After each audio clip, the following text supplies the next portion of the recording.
premier obstacle est certainement l'instabilité de la région, Moyen-Orient et Afrique du Nord. On a affaire à des régimes qui sont autoritaires, des régimes répressifs vis-à-vis des militantes féministes et des organisations féministes. On assiste à des régimes qui sont conservateurs dans la région.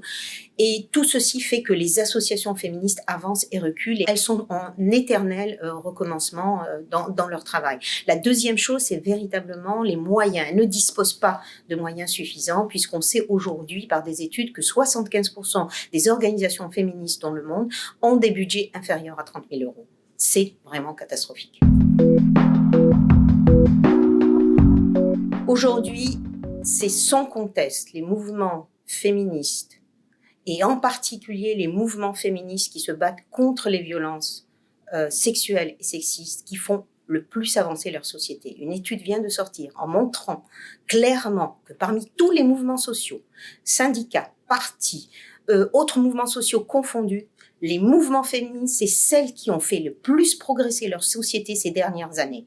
Ce n'est pas négligeable, ça veut dire que c'est un facteur de stabilité, de paix et de justice dans leur société. C'est pour ça qu'il faut les soutenir et c'est très important.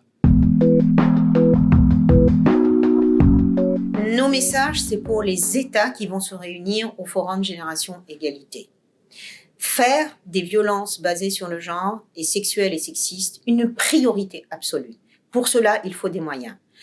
Et ce qu'on demande, c'est que chaque État consacre 0,1% du produit intérieur brut, qui sont les richesses de ce pays, pour lutter contre les violences sexuelles et sexistes. Deuxième message, très fort pour nous, l'argent de l'assistance publique au développement n'arrive pas aux petites associations en raison de mécanismes rigides.